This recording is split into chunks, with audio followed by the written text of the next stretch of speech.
Assalamualaikum warahmatullahi wabarakatuh. Waalaikumsalam warahmatullahi wabarakatuh. Selamat siang. Ya, Masih semangat? masih Nggak ngantuk ya? Kak. Alhamdulillah pada siang hari ini kita bisa berkumpul di ruang lab ini untuk melaksanakan prasat ya, prasat untuk sistem pernapasan.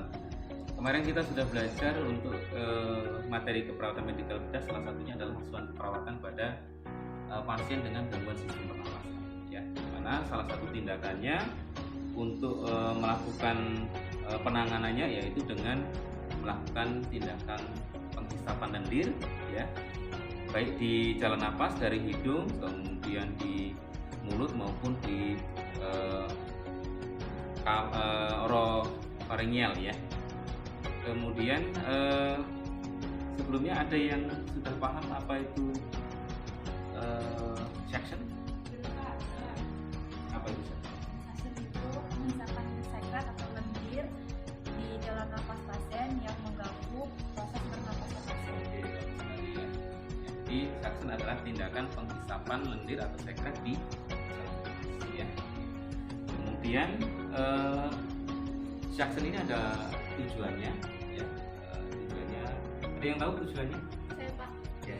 membersihkan jalan nafas, kemudian juga melegakan jalan nafas. Ya, dua ya, ada tunjukkan tujuannya adalah membersihkan jalan napas dari sekret dan melegakan napas. Selanjutnya untuk indikasinya biasanya tindakan suction ini dilakukan untuk pasien-pasien ya. Yang pertama adalah pasien yang tidak sadar ya. Di suction ini bisa digunakan atau dilakukan pada pasien yang tidak sadar yang pertama. Biasanya ada pasien-pasien di ruang UGD atau di ruang ICU ya. Kemudian yang kedua adalah pasien yang tidak bisa mengeluarkan sekret secara mandiri atau sendiri. Ini bisa karena faktor usia, contohnya lansia atau anak-anak. Ya, ini adalah salah satu indikasi untuk penggunaan suction. Selanjutnya sebelum kita melaksanakan suction ada satu tindakan yang patut kita perhatikan, yaitu sebelum dilakukan suction idealnya seorang pasien ini diberikan oksigen dulu ya, kurang lebih 2-5 menit ya. Untuk ketentuan oksigen yang diberikan ya, sesuai dengan indikasi saja, bisa 5 liter atau sesuai dengan indikasi. Kemudian sebelum melakukan lagi, kita sebagai seorang perawat harus mempersiapkan alat-alat ya yang diperlukan ya. Jadi persiapan alat dulu sangat penting sekali. Oke, adapun persiapan alat yang harus kita persiapkan, yang pertama adalah bak instrumen yang berisi pinset ya, 2 pinset.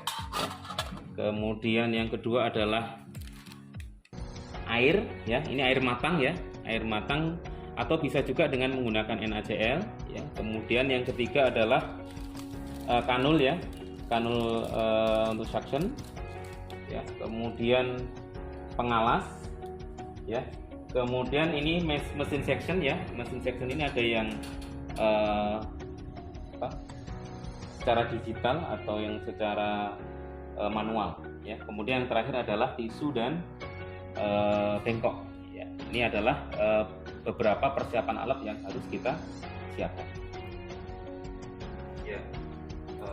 Dan tambahannya adalah kita bisa menggunakan sarung tangan, juga stetoskop untuk nanti memeriksa setelah kita selesai melakukan suction ya, 2-5 kali ya. Nanti kita cek apakah masih terdengar suara sekret ya pada pasien. Tahap selanjutnya adalah persiapan dari pasiennya. Jadi sebelum melakukan suction kita perlu melakukan kontrak ya, pasien ya, atau fase interaksi dulu ya. Kita perkenalkan misalnya seperti ini ya, selamat siang, assalamualaikum, atau dengan ini kalau pada pasien yang sadar. Kalau pasien tidak sadar kita izin ya, kita tanyakan apakah ada keluhan sebelum dilakukan ya. Yang kedua adalah persiapan dari pasien ya. Oke, untuk selanjutnya adalah fase kerja ya. Jadi fase kerjanya pasien tadi kita sudah interaksi dan pasien menyetujui, maka kita sebelum melakukan suction kita wajib memposisikan pasien ya. Posisi yang terbaik adalah posisi semipolar ya. Jadi kita bisa pakai bantal atau kita bisa memposisikan sesuai dengan bednya. Kalau bednya bisa kita gunakan untuk posisi semipolar, kita bisa posisikan pasien sesuai dengan posisi semipolar. Untuk fase selanjutnya adalah fase tindakan ya.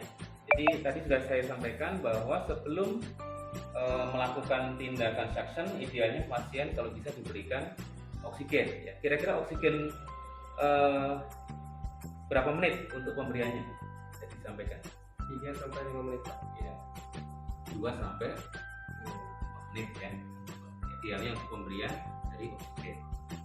Untuk fase tindakan kita ya, bisa menggunakan sarung tangan ya.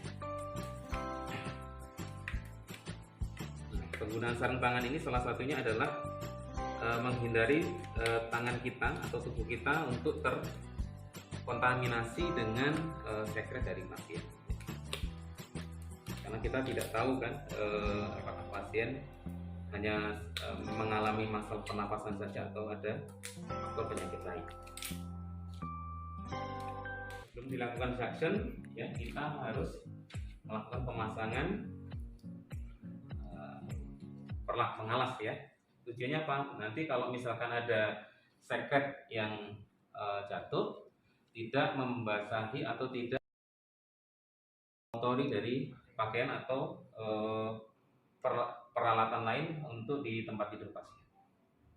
Ya, kita siapkan ya. Nah, setelah pasien kita siapkan, kita siapkan alatnya. Ya. Kita sudah dudukkan atau posisikan on pada alat untuk suctionnya.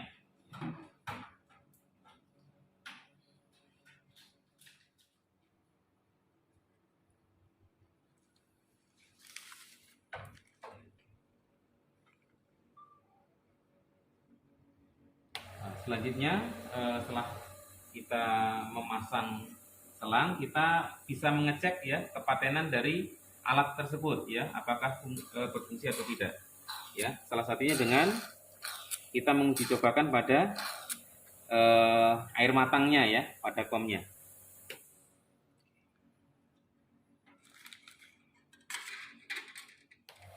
Nah, setelah dilakukan pengecekan dan alat berfungsi dengan baik ya, seperti ini, berarti alat ini bisa kita gunakan pada pasien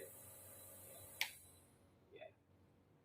Tapi sebelumnya tadi kita sampaikan pasien harus dilakukan pemasangan oksigen dulu ya. Kita sebelum suction bisa membersihkan pada daerah hidung ya, untuk memastikan tidak ada bagian luar yang tertutup ya. Nah, prinsip suction itu kita hanya punya waktu 10 sampai 15 detik untuk waktu menghisap ya. Ya. Dan idealnya sebelum memasukkan ini, kalau Anda masih awal, lebih baik mesin kita matikan. Ya. Mesin kita matikan, kalau sudah masuk ke dalam baru kita hidupkan. Ya. Ini kalau yang secara manual. Kalau yang secara digital kita bisa hidupkan ya. Tapi bagian ininya, bagian penutupnya ya, ini kita biarkan terbuka ya, supaya tidak ada proses penghisapan pada sekret ya. Jadi seperti ini ya. Boleh kita mulai dari hidung dulu atau dari mulut dulu untuk penghisapannya ya. Kita bisa mulai dari ya hidung atau mulut ya. Kalau pada orang dewasa kurang lebih kedalamannya yang masuk adalah sekitar 10 cm ya. Atau kalau dalam prinsip suction itu sampai nanti ada refleks pagal ya. Ketika kita hisap, pasien akan ada reaksi muka. Nah, itu berarti adalah tanda-tanda kita harus mencabut untuk sampai ya. Kita coba ya. Setelah kurang lebih 10 cm masuk atau sudah ada refleks pagal, maka tindakan kita adalah kita bisa menutup ya klepnya ya, untuk boleh terjadinya penghisapan ya. Cara menariknya adalah bentuknya spiral, naik ke atas. 1, 2, 3, 4, 5, 6, 7, 8, 9, 10, 11, 12, 13, 14, 15.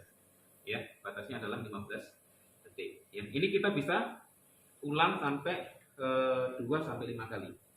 Ya. Kita ulang lagi. Ya. Kita buka dulu. Masuk. Ya, kemudian kita tutup. 1, 2, 3, 4, 5, 6, 7, 8, 9, 10, 11, 12, 13, 14, 15. Kita lakukan juga pada daerah mulut dengan prinsip yang sama. Kemudian kita belah lagi.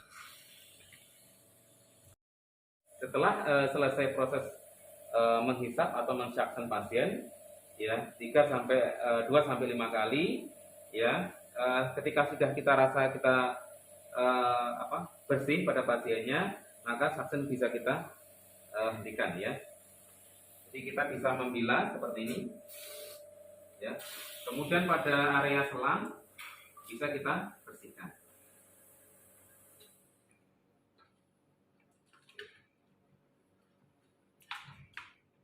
Selanjutnya yang terakhir, ya, untuk memastikan apakah saksen kita tadi maksimal, kita bisa melakukan pemeriksaan bunyi nafas, ya. Jadi kita akan melihat apakah pernapasan pasien bersih atau tidak jalan nafasnya, ya.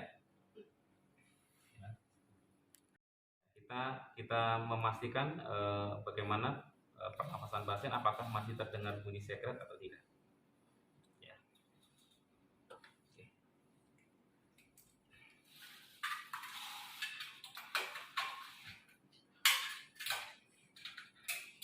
Nah, setelah selesai, nanti pasien kita kembalikan lagi ke posisinya semula, ya. Kita rapihkan alat.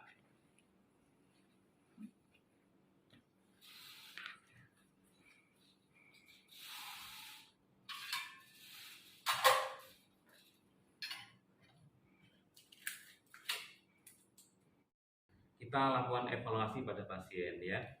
Bagaimana setelah dilakukan tindakan suction, ya, bagaimana kondisinya, ya.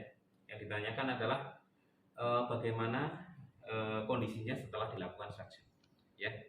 Ini kalau pasien yang sadar. Kalau pasien yang tidak sadar, mungkin kita sampaikan kepada keluarganya bahwa sudah tidak terdengar lagi bunyi sekret berdasarkan hasil dari okultasi. Seperti itu, ya. Cukup jelas, ya. Jelas, ya. Ya, selanjutnya ada yang mau bertanya, silakan. Saya Pak. Silakan. Ya Pak, saya ingin bertanya, suction ini untuk pasien apa aja ya Pak? Ya, kalau secara indikasi, yang pertama pasien yang tidak sadar, ya, yang mengalami gangguan sistem pernapasan berupa tumpukan sekret. Yang kedua adalah pasien yang memang tidak bisa membuang lendir atau sekret. Ya, tadi yang saya ceritakan bisa saja orang yang sudah sangat tua atau pasien yang masih bayi, ya, yang tidak bisa membuang sekret.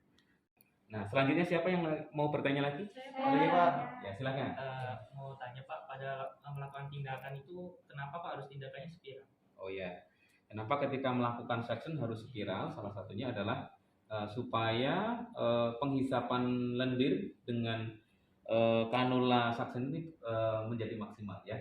Karena nanti akan bagian dari rongga mulut maupun rongga hidung akan dapat secara maksimal terhisap sekret yang ada di yang menempel di bagian tersebut. Ini sudah paham semua? Sudah. Selanjutnya ini gantian, ya. Sekarang Anda yang melakukan atau demonstrasi. Ada yang mau nyoba? Ya, silakan. Ayo Sita, silakan.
Oke, demikianlah untuk pertemuan hari ini ya terkait dengan prasat untuk suction ya. Mudah-mudahan yang sudah kita ajarkan bisa dipahami ya.